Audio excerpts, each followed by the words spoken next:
हम अपनी रोज़मर्रा की ज़िंदगी में बहुत सारे केमिकल रिएक्शन से डील करते हैं, हम उनको देखते हैं। During these reactions atoms present different substance. अब ये सारे जो सब्सटेंसेस हैं, नाइट्रोजन है, कार्बन, ऑक्सीजन, सल्फ़र, ऑक्सीजन, ये सारे क्या हैं, ये एटम्स से मिलके बने हैं। एटम्स ने अरेंज होकर इनको स्पेसिफिक शेप दिया जिसकी वजह से ये सब्सटेंसेस बने हैं।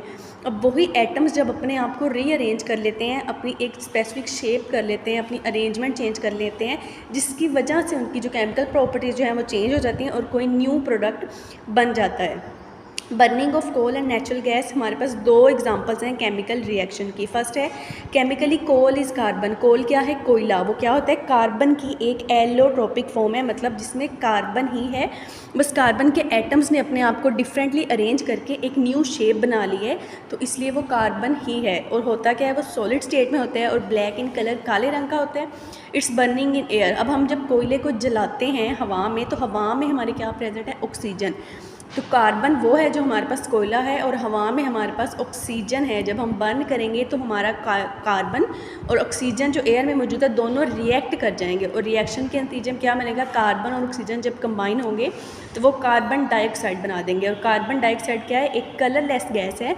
It's chemical composition and chemical properties are entirely different from those of carbon oxygen. एक कलरलेस गैस है और इसकी केमिकल प्रॉपर्टीज़ बिल्कुल डिफरेंट है। किससे? कार्बन से और ऑक्सीजन से। जिन दो सब्सटेंसेस से मिलके वो बना है उनसे उसकी बहुत डिफरेंट क्या है? फिर केमिकल प्रॉपर्टीज़ हैं। The rearrangement of atoms takes place during this chemical reaction. उसको बताया हुआ है कार्बन है एक और यहाँ पे दो ऑक्सीजन के मॉलिक्यूल्स हैं। इन दोनों ने रिएक्ट करके क्या बना दिया? Carbon dioxide. और ये अरेंज कैसे हो गए? कार्बन इन द सेंटर आ गए और दोनों ऑक्सीजन के जो मॉलिक्यूल्स हैं वो उसके साइड्स पे आ गए और उन्होंने कार्बन डाइऑक्साइड को बना दिया। अब ये जो कार्बन है और ऑक्सीजन है जो रिएक्ट कर रहे हैं उनको क्या कहेंगे? Reactants.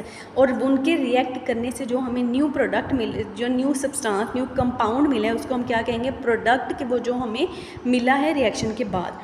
Substances which take part in a chemical reaction are called reactants. ऐसे सब्सटेंस जो केमिकल रिएक्शंस में टेक पार्ट करते हैं, मतलब जो रिएक्ट करते हैं एक दूसरे के साथ, वो रिएक्टेंट्स हैं। While those which are formed as a result of the reactions, और वो जो इस रिएक्शंस की वजह से एज अ रिजल्ट हमें मिलते हैं वो प्रोडक्ट्स हैं। अब नेक्स्ट एग्जांपल है मीथेन की। When methane Burns in air. Methane क्या होता है? CH4 इसका नाम है। कार्बन एक होता है और 4 हाइड्रोजन उसके साथ अटैच होकर मीथेन गैस बनाते हैं। Carbon dioxide and water are form. अब ये methane CH4 Burns in air. फिर जैसे हमने कोल बर्न किया था वैसे ही जब एयर में बर्न होगी तो एयर में पहले से क्या है? ऑक्सीजन मौजूद है, तो उन दोनों को कंबाइन करके ये दोनों क्या बना देंगे? Carbon dioxide and water.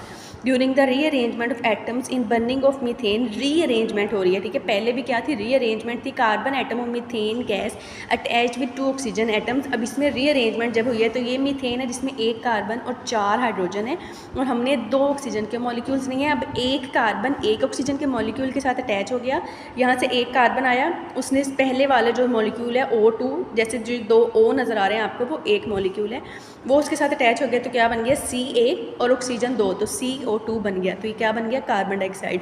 अब बाकी क्या रह गया? 4 हाइड्रोजन के मॉलिक्यूल्स और 2 जो ऑक्सीजन के पड़े हैं O2 और H क्या हमारे पास रह गए? 4।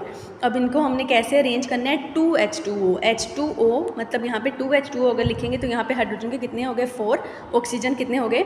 2। तो हमने इसको बैलेंस करके लिख दिया, तो एज अ रिजल्ट हमें मिलके कार्बन डाइऑक्साइड एंड वाटर। अब इसमें रिएक्टेंट्स कौन से हैं? जो रिएक्ट कर रहे हैं, मतलब मीथेन और ऑक्सीजन, और प्रोडक्ट्स कौन से हैं? Carbon dioxide and water. Next हमारे पास रीअरेंजमेंट है एटम्स का। जो हमने नेक्स्ट रिएक्शन देखना है उसमें हमने क्या लिया? हाइड्रोजन एक गैस है, हाइड्रोजन गैस, इसको ऑक्सीजन के साथ जब रिएक्ट करेंगे तो पहले हमने क्या लिया? ऑक्सीजन के 2 मॉलिक्यूल्स लिए, अब यहाँ पे हमने हाइड्रोजन के 2 मॉलिक्यूल्स लिए हैं, तो 2H2 और साथ क्या है? O2।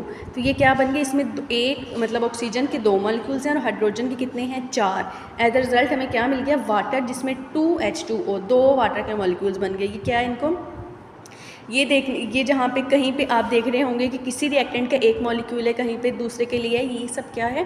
ये सिर्फ इक्वेशन को बैलेंस करने के लिए लिया है। ये नेक्स्ट हमारा टॉपिक है कि उसमें हम इसको डिटेल में पढ़ेंगे कि इक्वेशन को बैलेंस करने के लिए किया जाता है, कि मॉलिक्यूल्स को बैलेंस करने के लिए, क्योंकि ऐसे नहीं हो सकता ना कि रिएक्टेंट्स जो बन रहे हैं उतने ही मॉलिक्यूल्स हमें प्रोडक्ट्स में चाहिए। वो अरेंजमेंट चेंज कर सकते हैं मगर वो ज़्यादा या कम नहीं हो सकते। उसके अलावा ये जो साथ आप देख रहे हैं लिखा हुआ H2 के साथ G लिखा हुआ है, ऑक्सीजन के साथ G लिखा हुआ है, कोल के साथ S लिखा हुआ था, कार्बन, तो वो क्या रिप्रेजेंट कर रहे हैं? उनकी